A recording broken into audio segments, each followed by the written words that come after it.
பங்கு சந்தையின் ஏற்ற இறக்கத்தில் தங்கத்தின் நிலை என்ன? இதே நிலை நீடித்தால் விலை என்னவாகும்? வீழ்கிறதா? Safest haven. தங்கத்தின் விலை வீழ்ச்சிக்கு பதற வைக்கும் 4 பின்னணி காரணங்கள்.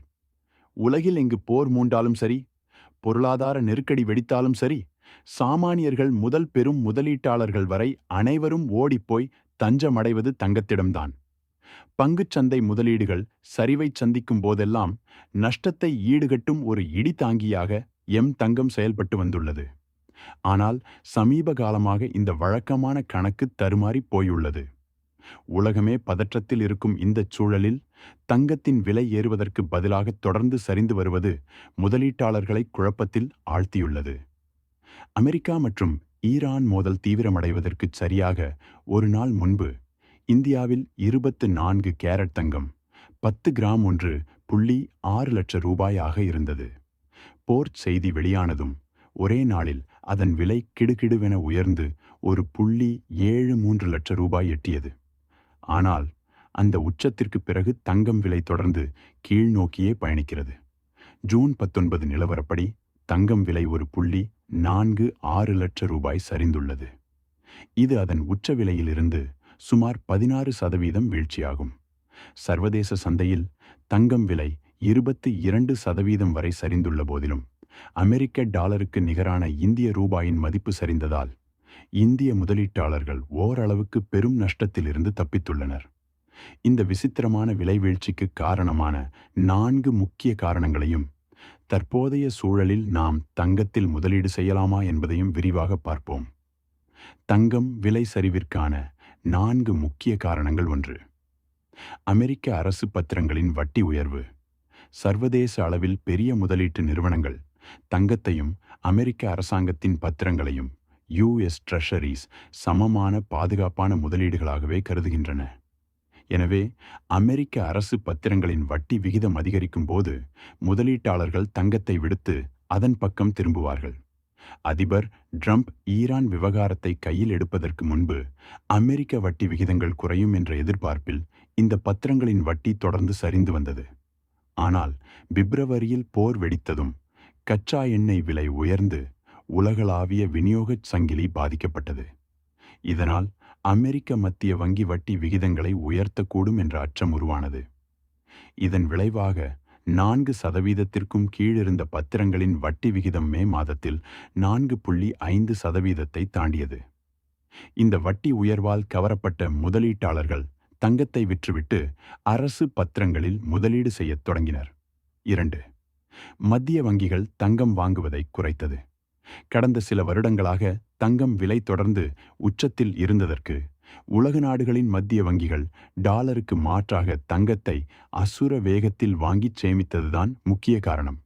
ஆனால் இந்த வங்கிகள் தங்கம் விலை குறைவாக இருக்கும்போது அதிகமாக வாங்கி விலை உச்சத்தை எட்டும்போது வாங்குவதை குறைத்துக் கொள்ளும் வழக்கத்தை கொண்டுள்ளன.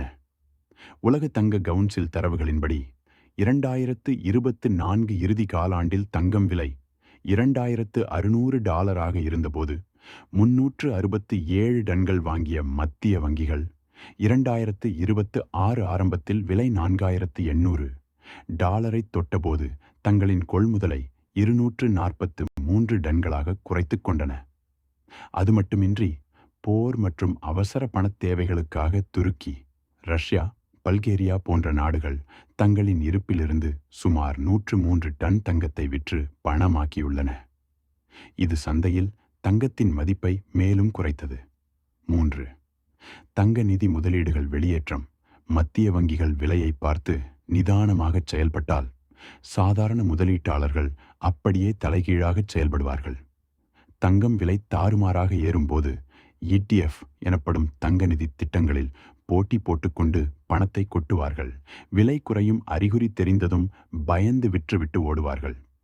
தங்கம் விலை $2,600 $4,100 ஆக உயர்ந்தபோது ETF வழியான தங்கம் கொள்முதல் 20 டன்னிலிருந்து 174 டன்னாக எகிரியது. ஆனால் 2026 மார்ச் மாதத்திற்கு பிறகு தங்கம் விலை சற்று சரியத் தொடங்கியதும் முதலீட்டாளர்கள் தங்களின் ETF பங்குகளை அவசரமாக விற்கத் தொடங்கினர். இந்த முதலீட்டு வெளியேற்றம் தங்கம் விலையை சரிவை நோக்கி தள்ளியது. 4. அசுர லாபத்தை கையில் எடுத்த முதலீட்டாளர்கள். தங்கத்தின் நீண்ட கால சராசரி ஆண்டு லாபம் என்பது வெறும் 10% ஒட்டியே இருக்கும். ஆனால் மார்ச் 2025 முதல் பிப்ரவரி 2026 வரையிலான ஓராண்டில் தங்கம் விலை யாரும் ஊகிக்க முடியாதபடி 90% $2,800 $5,200 வரை ராக்கெட் வேகத்தில் உயர்ந்தது. ட்ரம்ப் விதித்த வர்த்தக வரிகளாலும் அமெரிக்க வட்டி விகித சரிவாலும் ஏற்பட்ட இந்த அசாத்திய லாபத்தை பிப்ரவரி 2026 தங்கம் விலை உச்சமடைந்தபோது முதலீட்டாளர்கள் தக்க வைக்க விரும்பினர். ஈரான் போரினால் பங்குச் சந்தைகள் சரிந்த வேளையில் தங்களுக்கு பெரும் லாபத்தை கொடுத்த ஒரே சொத்தான தங்கத்தை விற்று லாபத்தை கையில் எடுக்க முதலீட்டாளர்கள் முற்பட்டதே இந்த திடீர் வீழ்ச்சிக்கு கடைசி காரணமாகும். நாம் என்ன செய்ய வேண்டும்? இதிலிருந்து தெரிந்து மொள்ள வேண்டிய முதலீட்டாளர்களுக்கான பாடம் என்னவெனில், ஒரு பெரிய உலகளாவிய நெருக்கடியோ அல்லது போரோ தொடங்கிய பிறகு பதற்றத்தில் அவசரமாக தங்கத்தில் முதலீடு செய்வது எப்போதுமே ஆபத்தானது. தங்கம் எப்போதும் லாபம் தரும் என்ற குருட்டு நம்பிக்கை முதலீட்டிற்கு உதவாது. பங்குச் சந்தையைப் போலவே தங்கத்தின் விலையையும் யாராலும் துல்லியமாக கணிக்க முடியாது. ஏனெனில் தங்கத்திற்கு என்று தனியாக நிலையான வருமானம் எதுவும் கிடையாது.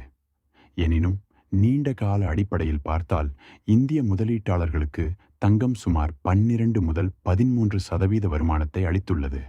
எனவே உங்களுடைய மொத்த முதலீட்டு போர்ட்ஃபோலியோவில் எப்போதும் 10 முதல் 15% நிலையான முதலீடாக தங்கத்தில் வைத்திருக்கலாம். ஆனால் அது பங்குகள் அல்லது பத்திரங்களுக்கு இணையாக இருக்க முடியாது.